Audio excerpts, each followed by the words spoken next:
Centre of mass of a semi circular disc, semi circular disc का centre of mass, क्या इसका centre of mass r/2 पे होगा? सोच के बताइए, ये यहाँ से लेके यहाँ तक आ रहे हैं। देखो मैं आपको सोचने का तरीका बताता हूँ। जैसे मान लीजिए आप ना एक रेक्टेंगल बनाओ, इस रेक्टेंगल का सेंटर ऑफ मास कहाँ पे होगा? हम कह सकते हैं यार ये तो बिल्कुल बीचों बीच होगा। अब आप इस तरह से सोचो, यार इस रेक्टेंगल में से अगर मैं इतना मास यहाँ से उखाड़ के फेंक दूं और ये इतना मास यहाँ से डिटैच कर दूं, सेंटर ऑफ मास r/2 से ऊपर जाएगा या नीचे जाएगा? Definitely centre of mass r/2 के नीचे खिसक आएगा। यहाँ पे हमें लेना है ring element, semi circular rings बनाएंगे, ठीक है। जैसे बहुत सारी रिंग में आप इसको ऐसे ऐसे तोड़ सकते हो। अब इन बहुत सारे इनफाइनाइट रिंग्स में से एक रिंग लेनी है। So consider N elemental ring. इस रिंग का रेडियस कुछ r है, r रेडियस की और dr थिकनेस की एक रिंग कंसीडर करो।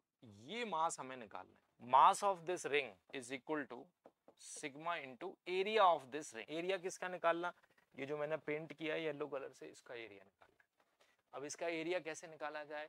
सेम टेक्निक लगाएंगे हम पट्टी वाला, कि अगर इसको मैं काट लूं, स्ट्रेट कर दूं, तो एक रेक्टेंगल का शेप ले लेगा जिसकी लेंथ होगी यहाँ पे पाई आर, क्योंकि आधा सर्किल है। तो dm is equal to sigma that is 2m upon pi R square. ये सिग्मा हमने ऑलरेडी ऊपर निकाल रखा है ना, into pi R into D R. Pi से पाई काट दिया जाए, 2 into capital M upon R square into R D R. Clear है? ये हमारा मास आ गया dm। अब इसका जो सेंटर ऑफ मास होगा, इसका सेंटर ऑफ मास तो हमें पता है, अभी अभी निकाला है पिछले केस में, 2r अपॉन पाई पे। इसका सेंटर ऑफ मास यहाँ कहीं होगा 2r अपॉन पाई। तो इस पूरे रिंग को हम यहाँ कंसेंट्रेटेड मान सकते हैं ऐसे पॉइंट पर। ये बहुत ही टर्निंग पॉइंट है कि इस पूरे सेमी सर्कुलर रिंग को हमने इधर कंसेंट्रेटेड मान लिया और यहाँ से लेके यहाँ तक का डिस्टेंस है 2r अपॉन पाई।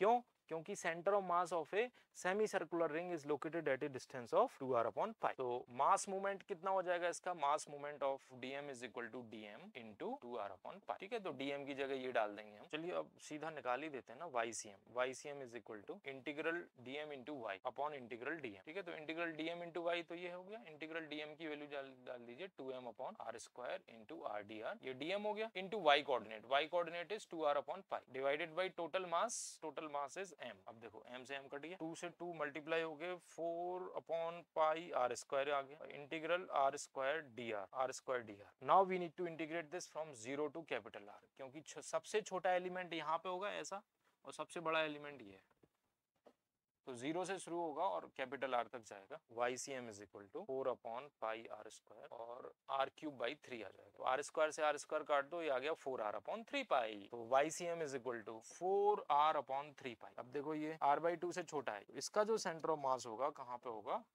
4r अपॉन 3 पाई में भी यहाँ कहीं हो सकता है। क्लियर? समझ आ गया?